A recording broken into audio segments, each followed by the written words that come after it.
সালামু আলাইকুম, সবাই কেমন আছেন? একটা কথা বলার ছিল, সেটা হলো একদিনে আমি খবরে দেখলাম, এর সত্যই হবে, অবশ্যই সত্যি হবে যে 17টা ধর্ষণ হয়েছে।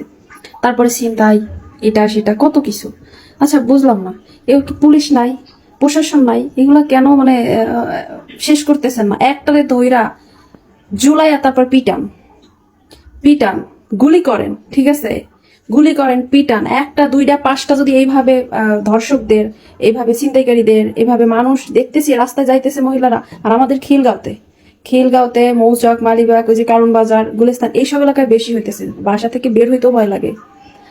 আমি যে এলাকায় থাকি, এলাকায় এই যে ওই দিন যাইতেছি রিক্সা দিয়া, মানে এরা আবার মানুষ চিনে, কাদের ধরলে বোরকা পরাওনি, মুখটুকুনি দৌড়ও দিতে পারবে না, হাত থেকে ফোন টোন সব নিয়ে গেছে। আমাদের কাছে তো চিন্তা করতে হলে আমি তো কল্লা দইরার গায়ে লাভ দিয়ে পড়বো আগে পুরা।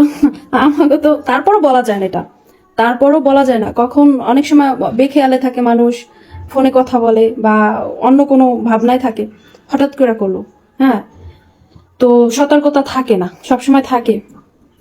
কথা হইলো, কেন এটা আপনারা এখনো বন্ধ হইতেছে না, বুঝলাম না। আর এই আমাদের বাংলাদেশে যারা ধর্ষণকারী, এদের হইছে, এরা পার পাইয়া যায়, আদালত থেকে মানে একটু যদি এদের আর একটু কঠোর ভাবে দেখে, তাহলে আমার মনে হয় কোনো দর্শনকারীদের ছাড় দেওয়া ঠিক না।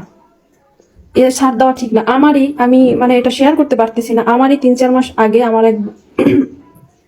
আমার এক রিলেটিভ, এক বোনের তার সাথে প্রেম হয়েছে। তারা সিস্টেম করে দেখা করতে নিয়ে গেছে। যে একজনের সাথে প্রেম হইলে, ভালোবাসার সম্পর্ক দেখা করতে যায় না, সে দেখা করতে গেছে, সেইখানে যায় মেয়েটাকে স্প্রে কইরা কি জানি খাওয়াই টাওয়া বুলাই বালাই বাসায় নিয়ে গেছে। নিয়ে সেই মেয়েটাকে বন্ধু সহ সহযোগিতা তার অনেক বড় ক্ষতি করে ফেলছে। এরপরে মেয়েটাকে আবার ওইভাবে, মানে মেয়েটার তো মাথায় জ্ঞান ছিল না, ওইভাবে বাসার কাছে আবার ফিরাইয়া দিয়ে গেছে, বাসার কাছাকাছি ফালায় দিয়ে চলে গেছে। মানে হুশ ছিল মেয়েটার, হুশ অবস্থায়, মানে ওর সেন্স ছিল না। সেই মেয়েটা মামলা করলো, ওই ছেলে জেল খাটলো 2 মাস, 2 মাস জেলও খাটছে। কিন্তু আমার মনে হয় এত বড় অন্যায় তো 2 মাস জেল খাটায় কিছু হয় না, তাকে তো আমার মনে হয় মৃত্যুদণ্ড দেওয়া উচিত, মৃত্যুদণ্ড দেওয়া দরকার ছিল। কিন্তু আদালত এটা কেন জানি আমি বুঝি না, ধর্ষণকারীরা কিভাবে ছাড় পায়। মেয়ের বাবা মা সবাই তারা অনেক চেষ্টা করছে, যে যেহেতু তাদের মেয়ের সাথে এত বড় একটা অন্যায় হয়েছে, এত বড় অন্যায় তো ছাড় দেওয়া যায় না, ছাড় দেওয়া যায় কিভাবে পার পায় এটাই বুঝলাম না। টাকার কাছে সব বিক্রি হয়ে যায়। আর দ্বিতীয়ত একটু মানে এটা যদি ভালো করে করে, আমার কথা হইলো, কোনো ধর্ষণকারীকে ছাড় দিবে কেন? ছাড় দেওয়া যাবে না, ছাড় দেওয়া যাবে না। হ্যাঁ, তো একটা মেয়ের এত বড় ক্ষতি, তার লাইফটাই শেষ করে দেয়, তাকে কিভাবে ছাড় দেয়? এখন আবার এই যে পুলিশ চার্জশিট দিবে, ধরেন চার্জশিটের সময় আসছে, রিপোর্টের সময় আসছে, এখন আবার এই যে এসআই আবার তালবাহানা করে কিনা, এটাই হচ্ছে কথা। হ্যাঁ, তো আমি বোনকে বলছি, যদি এসআই কোনোভাবে তালবাহানা করে চার্জশিট নিয়ে, এটা নিয়ে ডিসি অফিসে যাবে তেজগাঁওতে, মানে আমি বলছি এটা ছাড় দেওয়া যাবে না। ছাড় দেওয়া যায় বলেন? একটা মেয়ের মানে শেষ করে দিয়েছে, লাইফটা একদম শেষ করে দিয়েছে। সে কি করবে বলেন এখন? তার এত বড় ক্ষতি কোনো মেনে নিতে পারে না। এত বড় ক্ষতি মেনে, আপনি আপনার বোনের সাথে হইলে, আপনার বউয়ের সাথে হইলে, আপনার প্রেমিকের সাথে হইলে, এটা আপনি মেনে নিতে পারতেন না। এবং সেই ধর্ষণটা এমন ভাবে হয়েছে প্ল্যানিং করে, ওই মেয়েটার আগের হাজবেন্ড, তারা প্ল্যানিং করে ছেলেটাকে তার পিছনে লিলাইয়া দিয়া, মানে ঠিক করে ফিট করে তারপরে পাঠাইছে। এগুলো সব প্রমাণ হয়ে গেছে, সব তাদের নিজের ভয়েস, মুখের রেকর্ডিং এ সব প্রমাণ হয়ে গেছে। কিন্তু ওরা চাচ্ছে আদালতে এইটা করতে যে মেয়েটা অনেক খারাপ, মেয়েটার কালচারই এটা, মেয়েটা এইভাবে ছেলেদের সাথে দেখা করতে যায়, এটা কোনো রেপ হয় না, ইচ্ছা করেই মেয়েটা করছে। আর ইচ্ছা কোনটা আর রেপ কোনটা, এটা তো আদালত বোঝার ক্ষমতা আছে, কিন্তু আদালত বুঝে না। এখন অনেকে বলতে পারেন যে আপনি আইনের উপরে, আপনি আদালতের উপরে এভাবে দোষারোপ করতেছেন। না, আমি দোষারোপ করি না। হ্যাঁ, কিন্তু তাদের আরেকটু নজর দেওয়া উচিত, যে কোনো ধর্ষণকারীকে ছাড় দেওয়া যাবে না।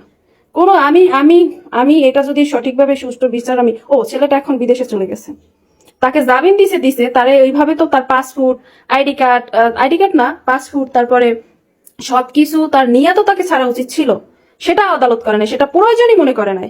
মেয়েটা যখন জিজ্ঞেস করলো জজের কাছে, বা যখন তার উকিল জিজ্ঞেস করলো যে কেন বাদীকে কেন জিজ্ঞেস করা, বাদীকে কেন যেদিন জামিন দিছে ওই দিন একটা আলাদা তারিখ ফেলাইছে, ওইটা মানে বাদীকে কেন জানানো হয় না যে এই তারিখে তারা চুরি কইরা তারিখ ফেলাইছে, উকিলও জানে না। কেন বলে? আমরা বাদীকে জানানো প্রয়োজন মনে করি নাই, এটা বলে। তো প্রয়োজন না মনে করলে সে আইন সে ভালো জানে, বাদীর থেকে, উকিলের থেকে ভালো জানে, বেশ বুঝলাম, তারটাই আমরা সমর্থন করি। কিন্তু সে তার তো সে এতই তো সবই তো ঠিক, তারটাই সঠিক আমি মনে করি। তার তো পাসপোর্ট টাসপোর্ট এগুলো তো তার চাইয়া নিয়া তার উকিলের কাছ থেকে তারপর তো জামিন দেওয়া উচিত ছিল। ছেলেটা পালাই চলে গেছে বিদেশে, এখন কি করবে মেয়েটা? কি করবে? তার কাছে নাই পাসপোর্ট নাই আইডি কার্ড, এগুলো দিয়ে তো আমি বলি যে অপরাধ করবে সেই প্রমাণগুলো মেয়েকে দিয়ে তো অপরাধ করবে না, অবশ্যই সে লুকাইয়েই করবে।